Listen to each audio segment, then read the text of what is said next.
Da Fresh Morning. Da Fresh Morning. Sur les 104.5 Urban FM, la station urbaine avec Gina. Gina, tu disais qu'on parlait de quoi ce matin ? Ce matin, on va parler d'insécurité et je pense que vous étiez nombreux à nous demander de parler de cette thématique et à un moment vous avez dû penser qu'on passerait dessus, qu'on ne parlerait pas de ça, mais c'était mal nous connaître parce qu'on reviendra bien sur cette actualité. De quelle actualité s'agit-il ? Il s'agit bien sûr de cette vidéo qui a circulé sur les réseaux sociaux, je pense mercredi, où bien sûr on pouvait voir de manière distincte des jeunes qui dépouillaient une dame dans une voiture qui était immobilisée dans un embouteillage, du coup qui dépouillait cette dame de son sac et qui ne s'éloignait même pas très loin, qui n'allait pas très loin, qui fouillait directement le sac et puis bien sûr chacun prenait ce qu'il y avait à l'intérieur avant bien sûr de continuer leur prospection, si on peut l'appeler comme ça, histoire de trouver un autre véhicule et une autre personne à dépouiller. Alors la vidéo a été prise vraisemblablement par un autre Gabonais qui habite pas loin du lieu où s'est passé l'incident et qui de chez lui a pu utiliser son téléphone, y mettre un petit peu de zoom pour bien sûr capturer tous ces moments. Et la vidéo étant publiée sur les réseaux sociaux et envoyée via WhatsApp, elle a atterri dans le centre de contrôle ou le centre des opérations des forces de police nationale qui aussitôt ont dépêché une équipe d'intervention sur le lieu qui a été identifié. Et devinez quoi ? Les jeunes, ils étaient encore là et ils continuaient bien sûr leurs activités impunément. Hein. Et puis voilà, certains d'entre eux ont été arrêtés quand bien sûr d'autres se sont évanouis dans la nature. Donc ce même mercredi 8 juillet, nous avons reçu en soirée le communiqué, donc il était à peu près 19h passé, 19h43 pour être exact. Nous avons reçu le communiqué de la direction de l'information gouvernementale qui dépend du secrétariat général du gouvernement, qui disait, et je vais lire ce communiqué parce que chaque partie de ce communiqué en fait concerne bien sûr, va être expliqué et constitue l'ossature de la rubrique de ce matin. Le communiqué disait que ce mercredi 8 juillet dans la matinée, une vidéo devenue virale sur les réseaux sociaux montre un groupe de 10 jeunes individus commettant des vols à l'arraché sur l'axe ancienne RTG rond-point de la démocratie. Alertés par une personne de bonne foi aux environs de 10 heures, des éléments de la brigade anticriminalité et de la brigade de recherche et d'intervention se sont immédiatement rendus sur les lieux. Alors, à l'approche des éléments des équipes d'intervention, les malfrats qui traînaient encore dans les environs se sont évanouis dans la nature. Seul l'individu identifié comme étant le meneur a été interpellé. À travers les captures et les traitements des images vidéo, ces délinquants sont identifiés comme étant des repris de justice, écoutez bien, des repris de justice connus des services de police pour des faits similaires depuis 2013. Des informations disponibles, certains refuges de ces indélicats sont déjà identifiés. Les actions se poursuivent en vue de leur interpellation. À cette étape, nous pouvons saluer l'action de l'usager, auteur de la vidéo publiée sur les réseaux sociaux, ayant permis la rapidité d'intervention des forces de police nationale. Tout autre signalement sous l'anonymat est encouragé. Donc voici le corps même du communiqué qui a été envoyé par les forces de police nationale et donc distribué ensuite par le secrétariat général du gouvernement. Si une fois que ce communiqué a été publié sur les réseaux sociaux, il a été salué par tous les fans et tous les followers et ainsi de suite, il n'en demeure pas moins qu'aujourd'hui, il reste encore plein de questions qu'on se pose. Alors, rien que les faits en eux-mêmes doivent nous permettre de remonter quelques années en avant. J'espère que tout le monde a une très bonne mémoire. Quand, dans ce même pays, dans cette même ville, mais dans un quartier différent, c'était à plein ciel, il y avait un groupe de jeunes qui utilisaient pratiquement les mêmes méthodes pour dépouiller bien sûr les conducteurs de leurs effets. Vous vous souvenez, le principe était simple. On avait encore une vidéo toujours à cette période. C'était des jeunes qui s'allongeaient littéralement sur la route et puis les voitures qui venaient étaient obligées de s'arrêter. Et dès que les voitures s'arrêtaient, Ils sortaient en fait de part et d'autre de la voie avec des machettes et tout, et ils dépouillaient les conducteurs et leurs passagers de leurs biens avant bien sûr de s'enfuir et de reproduire leur scénario sur un autre véhicule et ainsi de suite. Et là encore, il y avait une vidéo qui avait été prise, qui avait été publiée sur les réseaux sociaux avant bien sûr que la police n'intervienne et que à cette époque, on nous l'avait dit, ces jeunes avaient été arrêtés. Ça, c'est le point numéro 1. Mais en fait, le point qui est le plus stressant dans ce communiqué, à mon sens, c'est bien sûr la partie qui dit, écoutez bien, je cite, « À travers les captures et les traitements des images vidéo, ces délinquants sont identifiés comme étant des repris de justice, connus des services de police pour des faits similaires depuis 2013. » Fin de citation. Et puis là, on a envie de se poser des questions. Comment des personnes qui sont connues des services de police depuis 2013 pour des faits similaires, donc de vol à l'arraché, se retrouvent en vadrouille en fait dans la ville sans pour autant être inquiétés d'une quelconque manière que ce soit. Parce que si on parle du vol à l'arraché dans Libreville, je pèse mes mots, chaque jour que Dieu fait, il y a quelqu'un qui perd la vitre de sa voiture, il y a une femme qui perd son sac, il y a certainement un homme qui se fait poignarder dans un quartier, pas plus tard qu'hier d'ailleurs on lisait l'article lié à cet ancien militaire qui s'est fait poignarder en plein cœur plusieurs fois et s'est fait dépouiller de son argent. Donc c'est des faits qui rythment au quotidien la vie de Libreville. Alors si ce sont des éléments qui sont connus des forces de police, pourquoi depuis 2013, tiens-toi bien, nous sommes en 2020, ça fait 7 ans, pourquoi jusqu'à maintenant, tu vois, ces personnes-là peuvent encore circuler, peuvent encore poser ce genre d'actes et ainsi de suite. Et plus grave encore, lorsque tu observes la vidéo et que tu vois avec quelle aisance et avec quelle confiance ces jeunes opèrent, parce que arracher le sac d'une dame en plein jour sur une voie bondé, il y a plein d'autres véhicules autour, ensuite l'emmener sur le côté, l'ouvrir et choisir ce qui nous plaît à l'intérieur sans pour autant être inquiété, c'est une confiance mais à un niveau tu n'as pas idée. Oui, c'est ce genre de confiance là. Et puis là on se pose des questions. Qu'est-ce qui donne autant de confiance à ces jeunes? Peut-être parce que ils ont déjà été arrêtés plusieurs fois pour des faits similaires. Et tiens-toi bien, ils sont ressortis. Donc ils se disent, ouais, même si on me catch, je ressortirai demain. Donc pour eux, il n'y a pas de véritable inquiétude. Sauf que vous devez comprendre, de la même manière que des personnes félicitaient en fait les forces de police nationale pour l'arrestation du meneur, comme c'est dit dans le communiqué, de la même manière, si vous avez observé les commentaires qu'il y avait sur les réseaux sociaux, il y avait une sorte d'appel à la vengeance et à la justice populaire. Dans plein de messages, certaines personnes disaient que c'était important qu'aujourd'hui, chacun de nous se balade désormais qui d'un couteau, qui d'une machette, qui de je ne sais pas quoi, et que chacun décide en fait de se faire justice, parce que une fois que ces jeunes ont été arrêtés, après ils ressortent et ils continuent les mêmes forfaits. Alors il y a des forfaits qui, comme ceux qu'on a vu sur la vidéo, sont des forfaits, je n'ai pas envie de dire légers, mais qui ne conduisent pas à la blessure ou à un accident, tu vois, sur le corps de la personne qui est sur la victime, tu vois. Mais il y a des forfaits qui, une fois qu'ils sont menés, la victime va être blessée.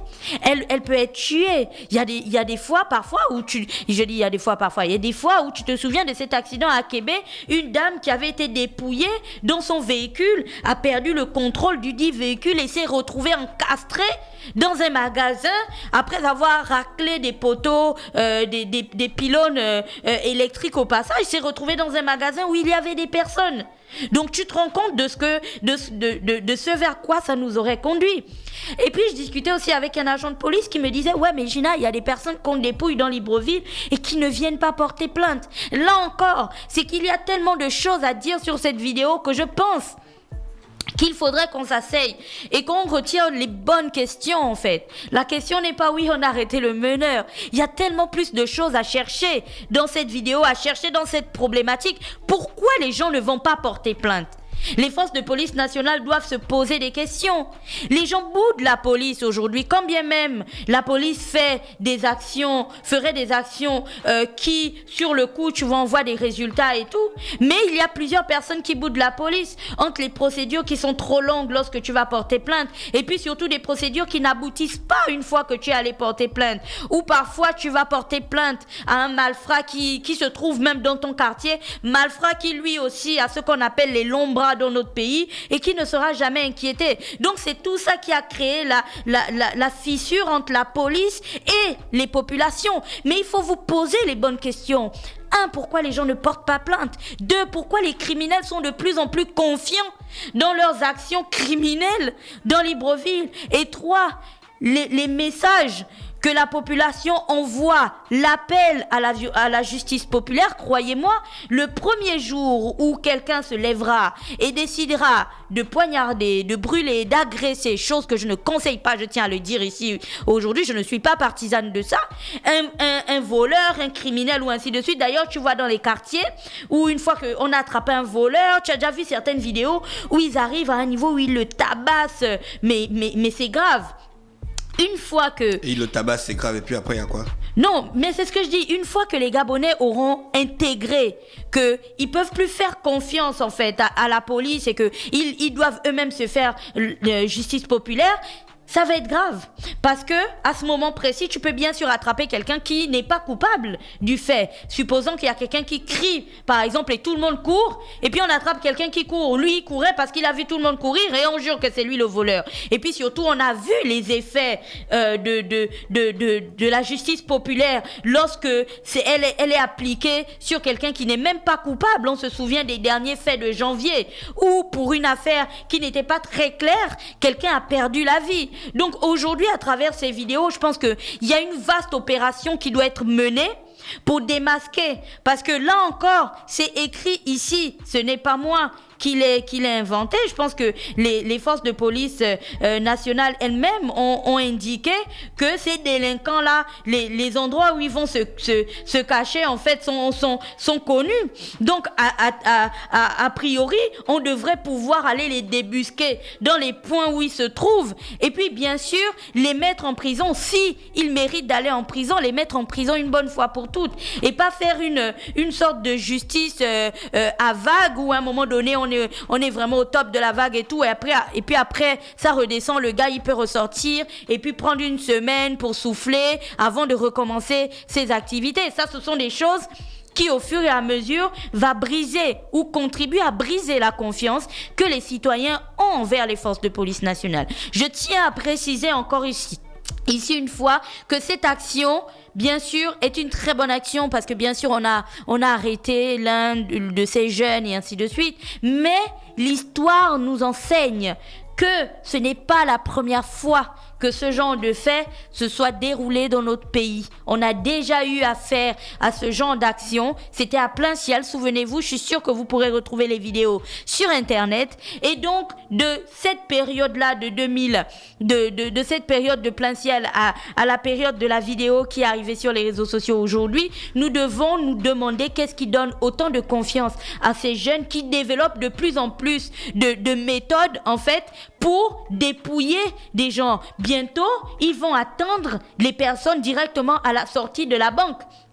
Et puis ils vont les dépouiller, si ce n'est pas déjà une chose qui est courante. Donc c'est aujourd'hui qu'il faut se poser les bonnes questions. Il faut bien identifier les acteurs et surtout, comme plein de personnes aiment à le dire, force reste à la loi, laissez la force à la loi, quoi. Ne faites pas que quand quelqu'un est rentré en prison une fois ou qu'il a été interpellé une fois, la semaine qui suit, les personnes qui sont dans le même quartier, qui sont allées porter plainte, le revoient encore. Et le criminel les regarde droit dans les yeux comme pour les défier, tu vois. Et surtout parce que quand il les regarde, c'est pour leur dire « Je vais vous faire payer ça, ce petit tour que vous m'avez fait passer en prison. » Et il y a plusieurs personnes qui ont déménagé comme ça de certains quartiers de Libreville parce qu'ils se sont fait dépouiller de leurs biens, on les a cambriolés, ils ont porté plainte parce qu'ils connaissaient le cambrioleur qui a été arrêté, qui est ressorti ensuite et qui leur a dit attends, je vais revenir chez toi et tu vas m'expliquer ce que tu allais dire à la police, ce genre de choses. Donc pour protéger leur vie, ils ont dû déménager et c'est des choses qui aujourd'hui ne peuvent pas être encouragées. Bien sûr, il y a plein d'actions que les forces de police nationale font qui sont très très encourageantes et très motivantes et qui nous montrent qu'il y a du travail qui est fait, mais à côté de ça, il y a aussi ces actions-là qui méritent d'être connues et qui méritent qu'on en parle. Il y a pas un programme de réinsertion sociale. C'est normal, Gina. Non, ça, j'avais déjà fait une rubrique dessus, mais ça, tu sais, le gouvernement, tu vois, met des politiques en place et des politiques qui ne vont pas véritablement au bout. Tu comprends ce que je veux dire, que ce soit dans l'agriculture. Voudrais-tu dire là que c'est un gouvernement inefficace? Non, après ça c'est la partie de Mosley. C'est lui qui a le droit de dire ça. Oui, c'est lui qui juge les politiques du gouvernement. Que ce soit dans l'agriculture, moi je trouve juste qu'elles sont inachevées. Que ce soit dans l'agriculture, que ce soit dans les questions de divertissement de la jeunesse ou alors d'instruction même civique et ainsi de suite. C'est des politiques qui parfois sont bien établies, tu vois, mais qui ne sont pas menées à leur terme. Or, on devrait véritablement les mener à leur terme. Je te parlais la dernière fois de Hervé Omva qui, avec l'agriculture et le village graine qu'il a avec Sotrader à Bolokobwe, a réussi à intégrer des jeunes braqueurs dans son équipe. Tu comprends? C'est que ces jeunes-là, si on ne leur propose pas d'alternative, ils resteront dans la rue et ils continueront ce qu'ils font, tu vois. Mais après, s'ils arrivent à un niveau où ils poignardent les gens, où ils tuent les gens, je pense qu'un petit séjour au frais, histoire de leur rafraîchir la mémoire et de leur permettre de retrouver le sens du poil et tout, ça ne choquera pas. Mais le nœud du problème se situe aussi dans, une fois qu'il est ressorti de là-bas, où est-ce qu'il va? Est-ce qu'on reste dans l'image d'un État qui forge des personnes style Parano de l'Éternel, qui aujourd'hui est devenu une véritable star sur les réseaux sociaux, ou qu'il soit à l'extérieur et qu'il agresse, il fait des vidéos, qu'il soit en prison et il continue à faire des vidéos. Il y a une sorte de promotion du vice, en fait, une sorte de promotion du vice et du mal qui n'émeut personne. Au contraire, tout le monde trouve ça cool. Et d'ailleurs, il y a plein de personnalités qui ont repris maintenant son expression égadé, ce genre de choses. Mais là, c'est amusant une fois qu'on reprend les termes de Parano de l'Éternel. Mais quand la team à Parano de l'Éternel agresse des personnes dans la rue, poignarde des personnes dans la rue, j'ai bien peur qu'à ce moment donné, les jolies vidéos ou les vidéos amusantes et divertissantes de Parano de l'Éternel ne le sont plus, tu vois, parce qu'on voit la réalité de ces gars-là. Parce que eux, ils ne rigolent pas. Il faut comprendre pourquoi il y a autant de jeunes qui se retrouvent dans la rue et qui se retrouvent à mener ce genre d'action. Parce que je tiens à préciser à tout le monde que les jeunes qui poignardent, qui agressent et machin, parfois, ils ont moins de 18 ans. C'est des petits. Comme on dit au quartier, c'est des enfants. C'est des enfants qui se lancent dans ce genre d'activité. Il faut se poser les bonnes questions. Pourquoi, comment notre pays a fait pour avoir cette population de jeunes qui se retrouvent dans la rue et qui ont décidé d'avoir les tournevis et des poignards parfois fabriqués ou alors des vis et tout et qui ne réfléchissent pas 2 fois avant de poignarder quelqu'un. Il faut se poser les bonnes questions. Et il faut, une fois qu'on s'est posé les bonnes questions et qu'on a fait face au vrai problème, là on peut s'attaquer en fait à la cause du problème, à l'origine du problème, à l'origine du mal. Et pas juste venir résoudre une conséquence. Voilà. Merci Gina qui était avec nous ce matin sur les 104.5 Urban FM, la station urbaine dans le petit clin d'œil civique. Restez connectés. Stop Fresh Morning.